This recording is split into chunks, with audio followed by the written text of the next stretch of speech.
sexual violence in the LGBTQIA plus communities, and intersectional framework. Génesis Vásquez brings a unique blend of passion, expertise, and international experience to her work. With a bachelor's degree in Gender and Women's Studies from St. Mary's College, class of 2020, she developed a strong foundation in understanding the complex issues related to gender and human rights. Génesis's academic background has equipped her with a comprehensive understanding of sexual violence, its impact on survivors, and the need for effective prevention strategies. Génesis has honed her community engagement, leadership, and cultural competence skills. Génesis's research projects have focused on topics such as activism, LGBTQ immigration, transgender inclusivity, and sexual violence, allowing her to develop a nuanced understanding of the intersections between social justice and public health. Génesis's international experiences have taken her to Malawi, China, Peru, Mexico City, Greece, and Panama. Génesis is pursuing a master's in public health with a concentration in health policy and administration at the University of Illinois, Chicago, and serves as the sexual assault training coordinator at Mujeres, Latinas, and Acción, and a graduate research assistant at the School of Public Health. Thank you. Please join me in welcoming her.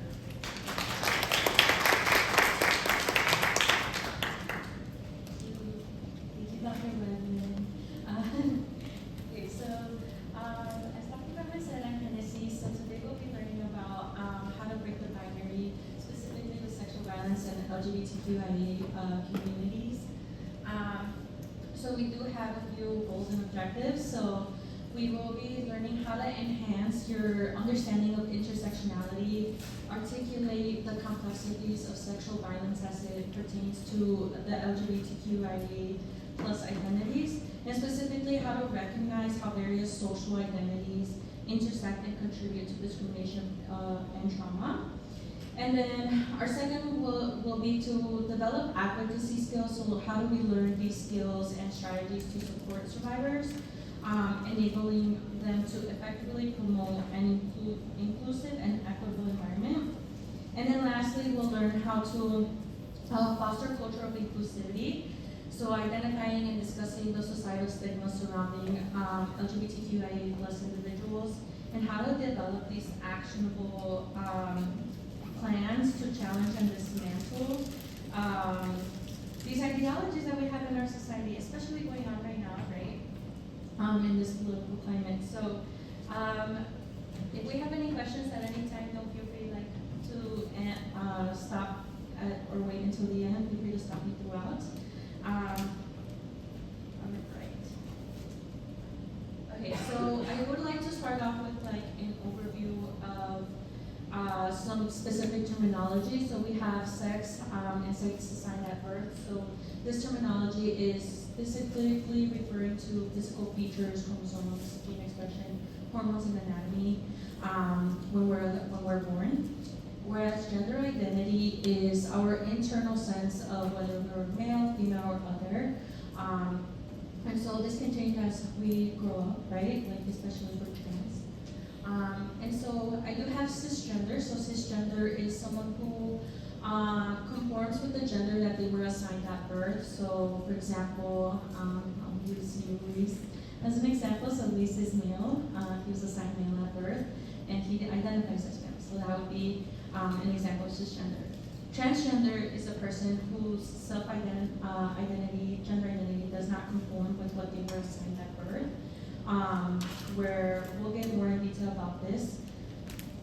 So we do have this idea of, or not idea, but like this ideology of an umbrella, right? So we'll go over it in a few slides about the umbrella of sexual violence. So within the trans umbrella, we have different identities. So we have transitioning, which would be someone who is in the process of changing their gender, and it could be in a variety of ways. So it could be doing surgery, either top or bottom surgery. It would also be, changing your name, right? in states like Illinois, you can legally change your name if you're transgender. And you can change your birth certificate, your documentation, your legal documentation to the name that you are choosing. And it would also include like your pronouns that you want people to use. So I use she, ella, pronouns. It would also include, right, like how we are expressing ourselves to other people. So our clothing, the way that we're dressing. We have gender dysphoria as well, gender confirmation surgery. So gender dysphoria would be more so like people that are trans, like how they start to recognize that they're not, their gender does not align with what they were assigned at birth. Gender confirmation surgery, I did give an example of like top and bottom surgery. There's also vocal surgery too, so being able to change how your voice sounds. And then specifically, as I was kind of mentioning with the previous slide, we have a transgender woman, transgender male. So transgender woman would be someone who was assigned male at birth, and they do surgery to be change their gender to female to align with what they identify as. Whereas transgender man or trans man would be the opposite, someone who was assigned female at birth and does surgery, or they don't always have to do surgery. Getting surgery is very, very expensive. Getting the proper care for trans folks is very expensive, and especially again, kind of like discussing today's political climate, we do see a lot of policies that are going to start changing, that are already starting to take effect. I know a clinic in the area like Chicago where funds are being taken away, so there's just a lot going on, a big attack on our trans community, and so surgery is not always an option for everyone, but those that do have that privilege and the money to be able to do that will choose surgery as an option as well. But like I said, it's in a variety of ways of how being trans can look like to you. Then we also have the variety of gender identities. So the first one is non-binary. So thinking about as gender being on a binary, like in a spectrum. It's not just like male, female. There's other as well. So there could be people that do not conform to the binary of identifying themselves as male or female. Very similar with gender non-conforming, people that don't conform to these gender expectations, these gender roles that we have in our society. Kind of thinking about Connie's presentation where we've been really stereotyped in kind of the way that our culture and our society has been engraved into our lives, right? Like, if you're, especially me, like I'm a Latina, right? So like in my family, it's like, as a woman, you have to clean, you have to be the one that cooks, right? So kind of thinking about how these things are engraved in our lives. So gender non-conforming would be people not specifically conforming to whatever those societal expectations are. Gender fluid would be people that, as we think about the word fluid, right, they change between how they identify themselves, again, thinking about it alongside the spectrum. Gender neutral, we have gender queer, so again, very similarly, thinking about all of these as alongside the spectrum where we're thinking about, like, we're not just only identifying with one or the other. And gender neutral would be just someone who is not choosing to be male or female. For me, like, as I was here at St. Mary's, I struggled a lot with like how I identify myself because I was in a campus full of women. There's not a lot of trans folks while I was here. And I always struggled with it. Like and even now, like I don't have specifically like, I say that I'm non-conforming or fluid or gender queer. I do, and with certain people I do say that I also use they pronouns, but it's very difficult for myself as well. And then we have a few other identities here. I did put a little asterisk mark on intersex, two-spirit, and third gender, just because sometimes we don't think about these as part of the trans community, but some people do.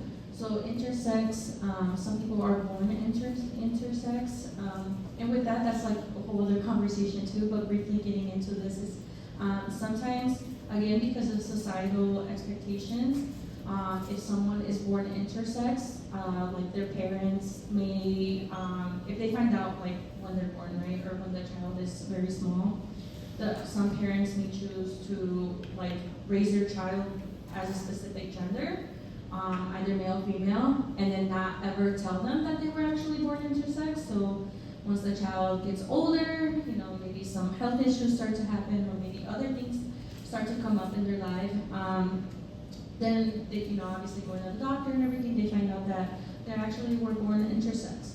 So for some people, they can live their whole lives, or most of their lives, not knowing that they were born intersex, because their family has kind of hid that. They didn't want that to be out in society, or for people to know that this was happening to them. So they're forced to live with a gender that that person did not get to identify as when they were younger. We have two-spirit, which, and third gender. These two are more so with certain cultures as well, where they think about gender as, again, as a spectrum, and it's not only male, female. So really thinking about these last two as like how they present in other cultures, how gender is seen in other cultures. Sometimes in like indigenous cultures as well, like for example, like Native Americans, and just really thinking about how, again, gender roles are really placed in our society. Thinking about it in the context of like outside of the U.S., like how gender is viewed in other countries and other parts of the world as well. And then we have sexual identities. So this is more so like either our emotional, romantic, and like sexual attraction towards other people. I have this here where like we have sexual orientation versus identity. So I myself, like me being pansexual, like I do not like the term sexual orientation, because it's not like I'm choosing, or it's not like I don't know, just the word around having it as sexual orientation does not sit very well with me. For me, it's always been like sexual identity, because it's part of my identity. It's not something that I'm choosing to be. It's not an option. It is a part of me. And so thinking about sexual attraction, obviously that would be the people that we're sexually attracted to. Romantic attraction is thinking about it as like someone that you, the gender that you are attracted to when you're getting in a relationship with that person. Emotional attraction could be like maybe a little bit of romantic attraction, but maybe not to the point where you have a full relationship with that person. So like in the context of me, like I said, I'm pansexual, so I'm attracted to male, female, other. And my sexual attraction is the same thing, but I'm in a heterosexual relationship. So, even though I'm in a heterosexual relationship doesn't mean that I am less being a person that's pansexual or not. And then we have the variety of types as well in different sexual identities. So it looks like a lot, but we'll go through them together. So we have lesbian. Obviously, that's just the attraction of a woman being attracted to another woman. This could be a trans woman being attracted to another woman, whether they're trans or not. We have pansexual, as I mentioned. This is like having the attraction towards someone else regardless of their sex or gender identity. We have asexual, which is the experience of having little or no sexual attraction to others, or even having a limited desire for sexual contact. Other ones that are not really discussed when we think about this umbrella of LGBTQIA plus communities is demisexual. And so demisexual is the attraction after building an emotional bond or connection with someone. So once they have they build that attraction after a bond is formed with them. So it's not like an immediate attraction to individuals based on their looks, their smell, or like other features. We have queer, which is another umbrella term within itself for those who are not heterosexual or cisgender. So thinking about it as a term of reclaiming, right? Like this was a term that was really used against the LGBTQIA community. So thinking about it as a form of reclaiming that term.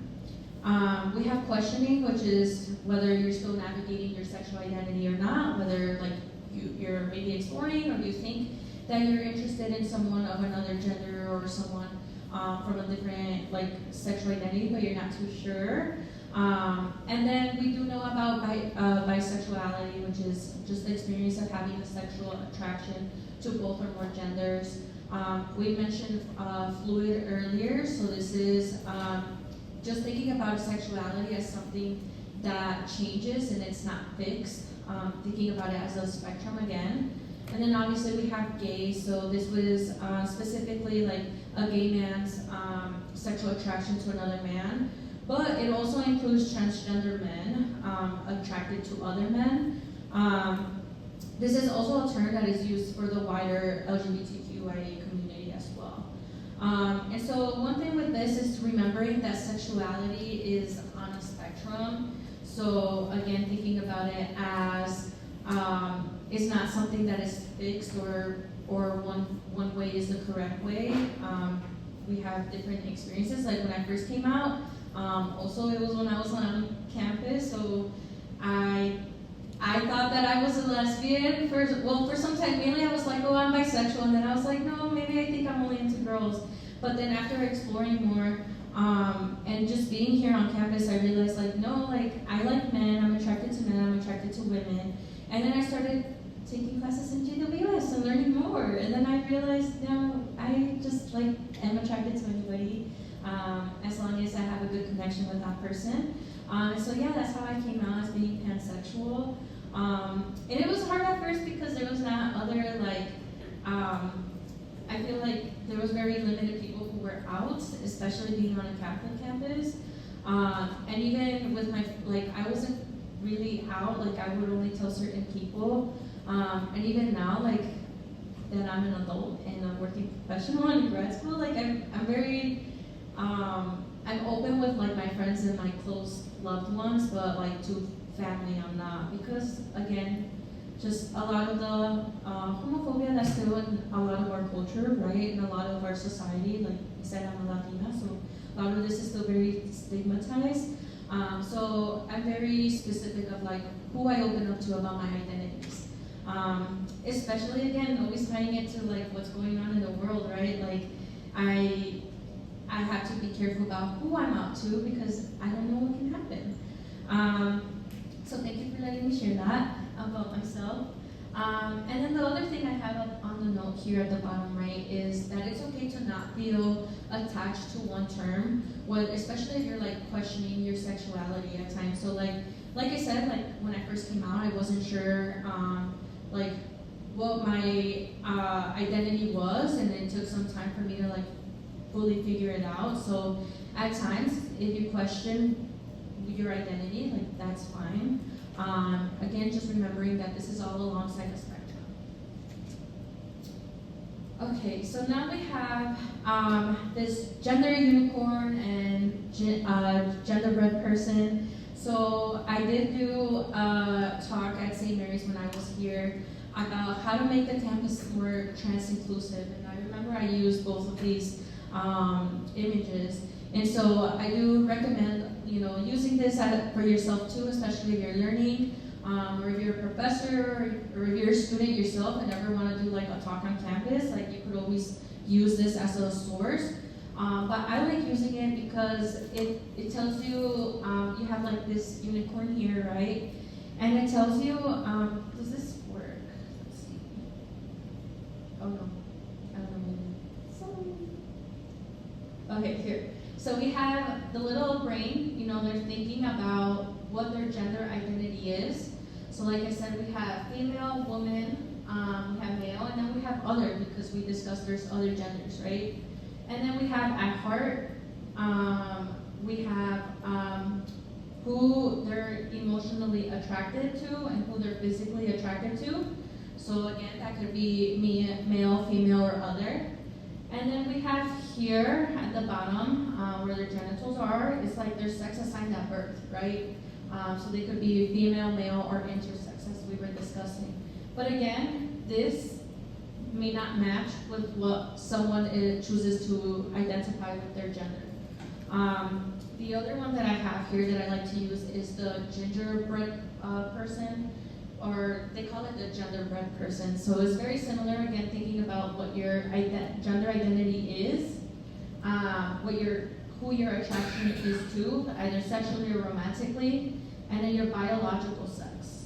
And then on the outskirts, you have what your gender expression is, whether it's feminine, masculine, or a mix of both. So now we're going to be navigating the conversation to how this ties to societal identities, which is very complex, right? So we have how social identities, besides our gender identity and our sexual identity, we have race as well, right? And a variety of other intersecting factors. Some things could be like our socioeconomic status, right? Could also be like immigration, could be one example, like I'm a daughter of immigrants. Right, so there's all these other identities that we have in society.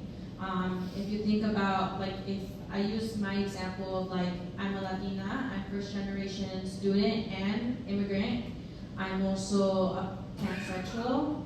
I'm also neurodivergent. I have disabilities. I don't look like I have disabilities, but I have invisible disabilities.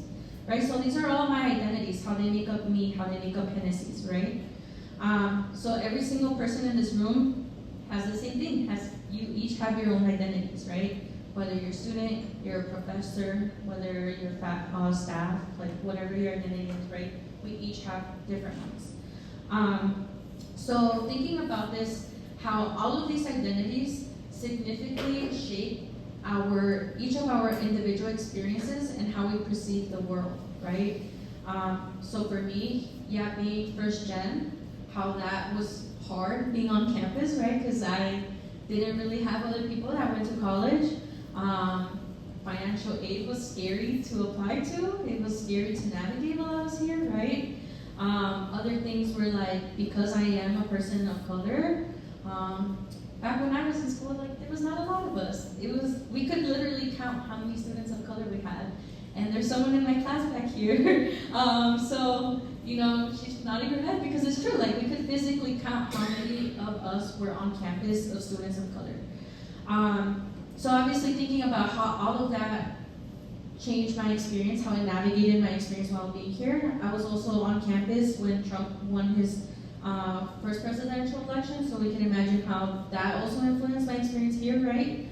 And so thinking about how all of these identities that I carry, and other people part of this community, how we navigate our environments, the opportunities that are available to us, and how we are treated by others, and how we also view other people. So for a long time, I was really mad at white people because I was having a hard time on campus. It was really hard to find solidarity. The solidarity was with other BIPOC students, right? But it was really hard. And it wasn't until I had to do that work to dismantle that internal oppression I had in my mind, right? To navigate my identities and be able to take advantage of the opportunities I had. A lot of those experiences that were in my bio, I would have not had them if I didn't do that work, and if I didn't network with other people, and if I didn't take advantage of those opportunities. And so really thinking about how all of these really gives us a deeper exploration of how these factors contribute to personal experiences of discrimination. So if we look at this first one of race and ethnicity, we have how they really, like discrimination, really manifest in a variety of forms, including systemic barriers. So this could be in legal systems, employment systems, and education, right? Leading to social exclusion. We have, obviously, like people of color have higher rates of discrimination, racism, and prejudice. But how this really impacts our sense of belonging and self-worth, which can lead to further marginalization feelings, and other feelings of isolation, more trauma. We have gender identity, really plays like this big crucial role in shaping our experiences, because in society, if we don't conform to the traditional gender norms or gender roles, we really see how there's more discrimination, right? So people that identify as trans or part of the LGBTQIA community face a lot of discrimination, which can include violence, harassment, and denial of services. Of course, we're here because of sexual violence, right? So they can also face higher rates of sexual violence. And so this can lead to internalized stigmas, mental health challenges, and barriers accessing healthcare and services for support. These gendered expectations can also influence how individuals perceive their own identities and their own relationships, impacting their mental health and emotional well-being. When we talk about sexual identity, our sexual identity significantly affects our experiences and the way that we're accepted and whether we also face discrimination, right? So LGBTQIA individuals frequently encounter societal stigma that can lead to isolation, anxiety, and depression. For many, being open about sexual identity is a big source of vulnerability. Sometimes there's that potential that someone may out you. And so when we think about the intersection of sexuality with race and gender, it also complicates furthermore of these experiences, because then it's an added layer of prejudice and discrimination that we have to navigate simultaneously.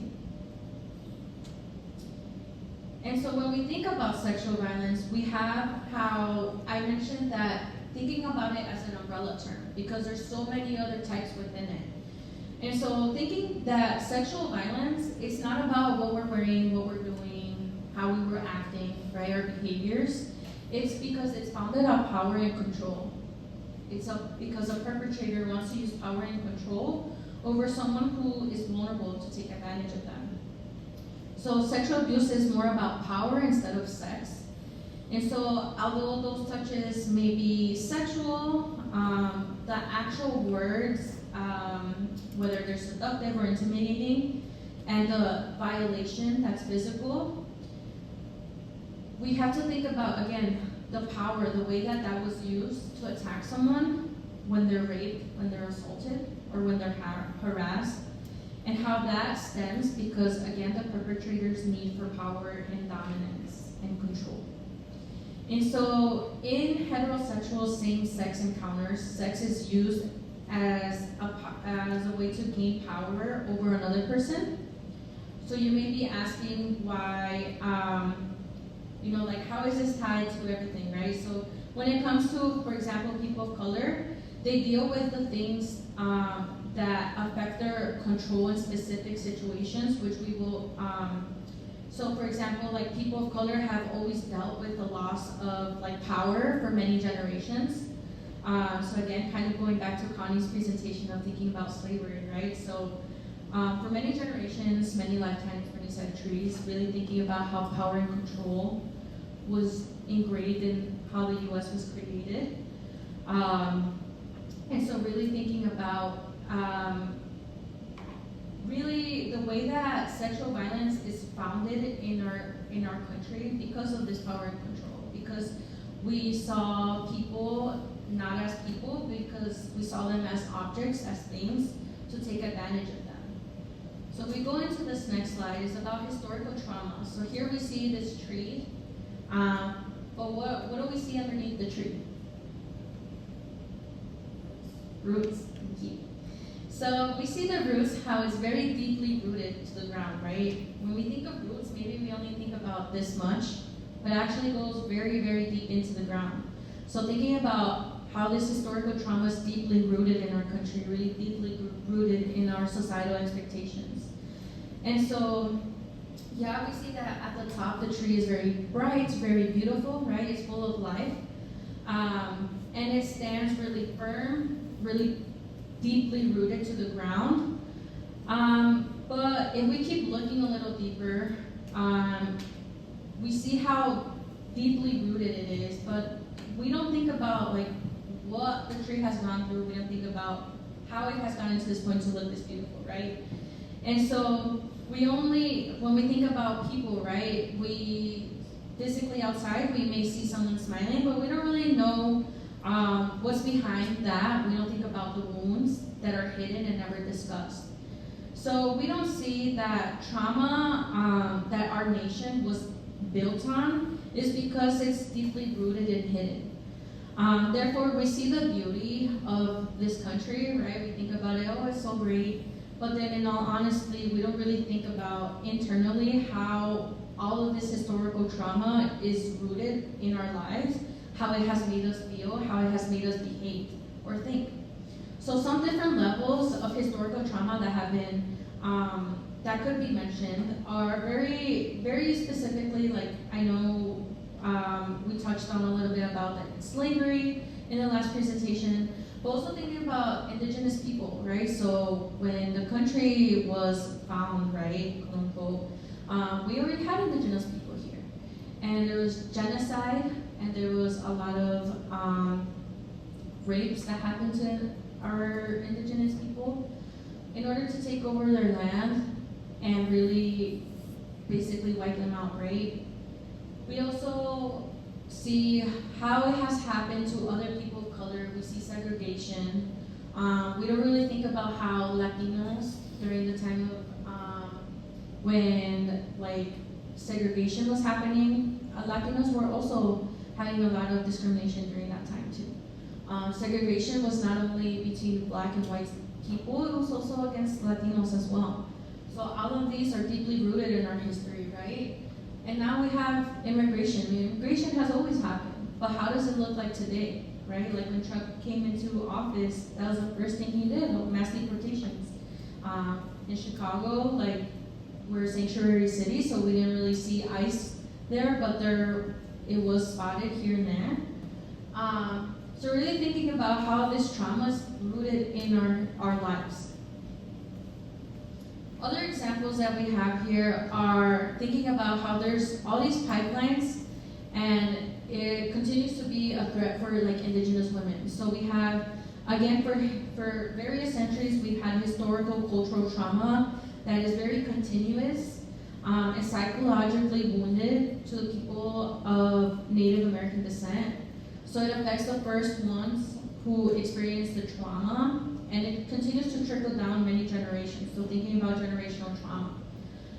But it's really important to remember that the land that we stand on was not the land of Americans, but it is that land of indigenous people. It was also land that was stripped out of their hands. They were intentionally killed while also taking away their culture.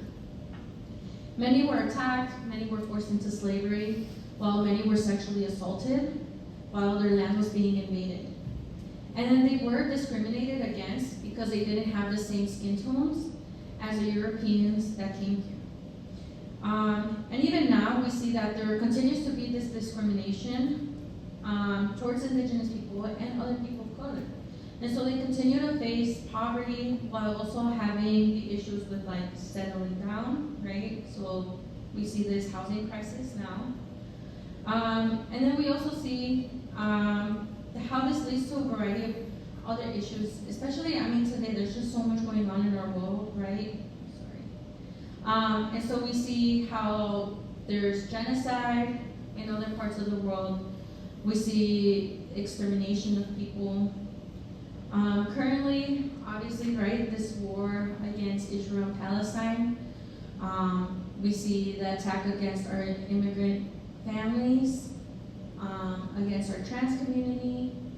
And so we continue to see how all of this leads to more issues of poverty, more issues of violence, poor medical care support. You know, I'm studying public health, so I'm really learning a lot about how our healthcare system is very, very bad. How if you're someone who identifies as a person of color, you have worse healthcare options. You don't get the services that are needed. We are seeing a high rise in unemployment. And then we see how maybe it leads to issues with addiction, right? Reframing your ways of how we see addiction is not necessarily something we choose to do, but it's more so a disease. How sometimes that's how people choose to cope with their trauma. And so kind of tying this back to our LGBTQ community. So what does the data show? Data does show that around 44% of lesbians and 61% of bisexual women experience some form of rape and physical violence. We also see that over half of gay men and bisexual men, which is about 3 in 10, and about 3 in 10 heterosexual men experience some form of sexual violence during their lifetime. And then approximately 3 in 5 lesbian women, or 4 in 5 bisexual women, and half of heterosexual women in the United States experience some form of sexual violence during their lifetime. When we think about these, I really want to also emphasize other stats that we think about, which is we do know that when we think about gender, women and girls have a higher rate of experiencing sexual violence. When we think about age, it's specifically women and girls that are between the ages of 12 to 34. But overall, most survivors have suggested that they were sexually assaulted during the ages of 18 to 34. And when we think about sexual violence, about every 68 seconds, someone is sexually assaulted in the United States. So that's a little over a minute. Someone is a survivor. So obviously that would include anybody who is part of the LGBTQIA community as well. But again, considering gender and sexual identities, over 53% of heterosexual women and over 29% of heterosexual men reported experiencing some sexual violence. So in comparison to everything we're seeing here, how is this in relation to heterosexual folks, right? So we do know that people that identify as the LGBTQIA community do face more sexual violence than people that are straight. And so now kind of moving on to how do we do advocacy work, right? What are barriers that we see in advocacy? So about 85% of victim advocates that were surveyed, it stated that a survivor that was queer was denied services because of their sexual identity or gender identity. So we do know that there's a lot of systemic barriers, right? So when we think about this even more so, if someone tries to help and is not taken seriously, if their experience is minimized, or if they are asked to educate a care provider about LGBTQ topics while in crisis, that can add to the trauma that they've experienced. It's crucial that LGBTQ survivors of sexual violence have access to support that is affirming of their identities and completely addresses their needs. So when we're talking about what are these barriers to helping survivors that are part of the community, some of the issues are because, again, there's maybe systemic issues, maybe interpersonal issues, so we'll kind of start general and then get a little more specific. So we do see that there could be disbelief, so you may encounter people who believe that sexual violence doesn't affect people like you, right? So for example, thinking about that what you experienced was real and that you deserve to be believed and supported. So I'll get more in detail about this towards the end. Survivors may have confusion, so if your experience doesn't align with your assumptions about how sexual violence should be, you may be unsure if that happened to you, or even if it's a crime. So yeah. Okay, thank you. And then we also have, here I kind of just mentioned confidentiality. So again, thinking about being scared if someone's going to out you, right? If you're not fully out to everyone or only to specific people and then you get sexually assaulted, maybe you're afraid that someone's going to out you, right? And of course, how this leads to shame and fear. So thinking about how we internalize this and think that, oh, we deserve this, or this wouldn't have happened to me if I wasn't gay, right? So then it creates more shame and fear whether we come out with our stories or not. Some individual barriers could be specific to the lack of knowledge and recognition of abuse. So again, not really knowing, if my story really aligned with what I learned or what I thought sexual violence was like, right? So that's why it's important to have these conversations about what is sexual violence, and again, the variety of ways that it can look like, because it's not always one specific way, right? We also have, again, that self-blame in relation to the experience of abuse. When we think about interpersonal barriers, we think about experiencing controlling tactics from the perpetrator, which would be maybe specifically to the survivor's sexual identity or gender identity. So again, here we may see like that threat of being outed. And then we have structural and cultural barriers. So again, having that assumed heterosexuality when you're trying to go and get services, maybe having a low staff diversity within a center where you're getting services, so it makes you not feel as comfortable sharing your story, because obviously you would want someone that looks like you or that is similar to you. But how do we take all of these barriers to actually provide effective support to survivors? So first, we need to have that conversation of how do we dismantle these ideologies of oppression, right? So we need to make sure that we're healing from the wounds of trauma, of this historical trauma. It is challenging to work like any other type of trauma, right? Healing is not linear. And the progress will be made, has to be made both individually and as a society in order for it to become evident that there's progress that is still needed, that is needed. So again, tying it to today's society, right, we're going backwards. So how do we come as a community for our LGBTQ community to help them during this time? So again, we first need to acknowledge our own oppression. We need to make it a commitment to educate others, to challenge those prejudices, to continue to learn and interrupt people when they're being oppressive.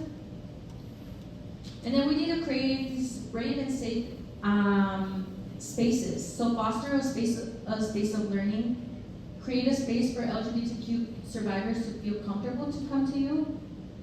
So some ways that we can do that are, visual signage. Having, in my office, I have a sign with a sticker similar to this, using inclusive language. So my professors, I wish my professors, not even right now in my master's program, that I'm taking a biostats class, I wish they could at least verbally acknowledge, yes, our data or our studies are always male and female, but we understand there's other genders, right? We understand there's other sexual identities, right? Something as simple as that. And of course, using the pronouns that the survivor is using.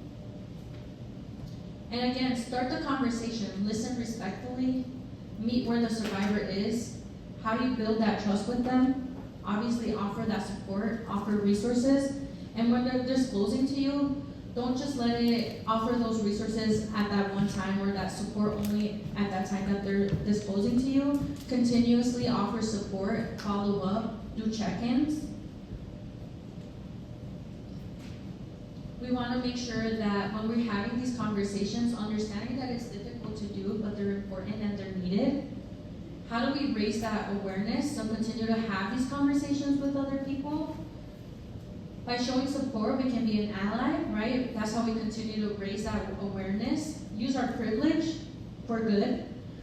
And then continue to educate ourselves. So one way we can do that is learning about, again, how all of these societal identities interact with one another, recognize that all of these different factors, how they inform our lens to see other people, but how do we use our privilege to work with other people from other societal identities?